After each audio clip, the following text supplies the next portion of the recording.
Upon you be peace.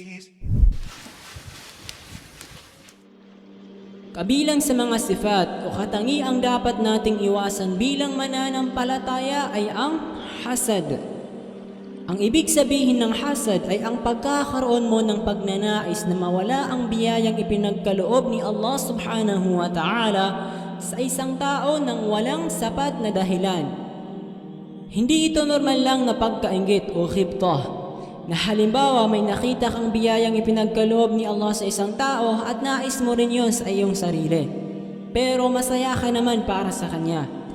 Ang hasad, hindi ka lang basta naiinggit na dahil halimbawa nag-success yung business niya ay nais mo ring mag-success yung business mo. Kundi naiinis ka pang makitang masaya siya sa biyayang ipinagkaloob sa kanya at nais mong mawala yun sa kanya at ikaw lang yung meron. O di kaya ay magkatrabaho kayo at na-promote yung isa kaya naiinis ka sa kanya. Mga magulang, mga kapatid sa pananampalatayang Islam, nakakatawa mang isipin. Pero siguro kung kayo ang tatanungin, naniniwala rin kayong kahit ngayon may mga taong mayroong ganitong katangian. At kayo na ang higit na nakakaalam kung gaano kasama at nakakapinsala ang katangiang ito sa taong nagtataglay nito. Ngayon, paano natin mailalayo ang ating mga sarili sa pagsubok na ito? Hayaan niyo akong makapagbahagi ng kahit tatlong paraan kung paano nating mapagtatagumpayan ang pagsubok na ito. Una, mahalin mo ang iyong sarili at kung sino ka. Tanggapin mo at magpasalamat ka sa Allah subhanahu wa ta'ala. Makontento ka sa kung anuman ang biyayang ipinagkaloob at pinili niya para sa iyo. Kung mayroon mang biyayang ipinagkaloob si Allah subhanahu wa ta'ala sa kanila na wala sa iyo, huwag mong kalimutang mayroon ding biyayang ipinagkaloob sa iyo si Allah subhanahu wa ta'ala na wala sa kanila. At kung ikaw ay binibigyan ni Allah subhanahu wa ta'ala ng mga pagsubok, sila ay binibigyan din ni Allah ng mga pagsubok. Kaya naman maging masaya ka sa iyong sarili, bilangin mo ang mga biyayang ipinagkaloob sa iyo ni Allah subhanahu wa ta'ala at hayaan mong sila ang bumilang sa mga biyayang ipinagkaloob sa kanila. Pangalawa, tuwing nakakakita ka ng taong pinagkalooban ni Allah ng biyaya, sabihin mong, Barakallah o Allahumma barik.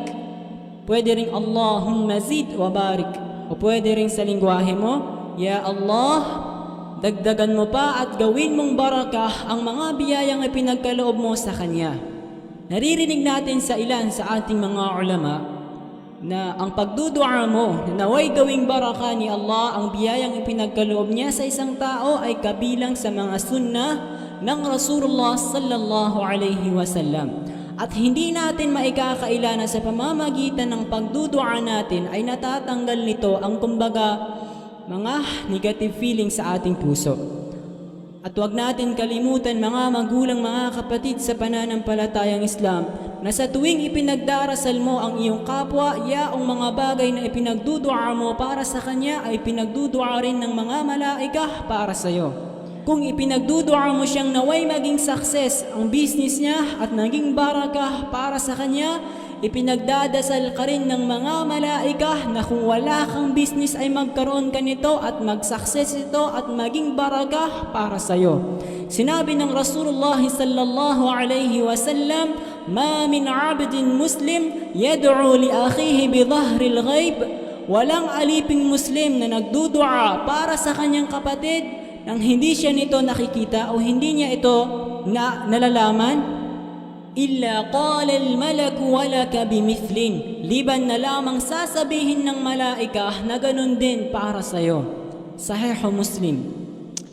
Pangatlong paraan upang maiwasan natin ang hasad, huwag natin kalimutan ang mga ayah mula sa Quran at mga kasabihan ng Rasulullah sallallahu alaihi wasallam patungkol dito.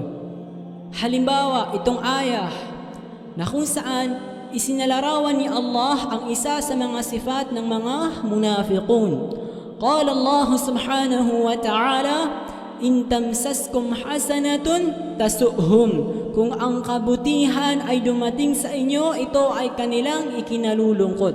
Wa in tusibkum sayyi'atun yafrahu biha. Ngunit kung ang pinsala ay dumating sa inyo, ito ay kanilang ikinagagalak. Ngayon, kung hindi mo nais na mapabilang sa mga munafiqun, iwasan mo ang katangiang ito. Kabilang din sa mga kasabihan ng Rasulullah sallallahu alaihi wasallam patungkol dito, sinabi niya, "Iyyakum wal hasad, fa innal hasada ya'kulul hasanat kama ta'kulun narul hatab." Iwasan ninyo ang hasad dahil katotohanan ang hasad ay kinakain nito ang iyong mga mabubuting gawain tulad ng pagkain ng apoy sa mga panggatong. Ngayon, kung hindi mo nais na masapawan ang iyong mga gawaing kabutihan, iwasan mo ang katangiang ito.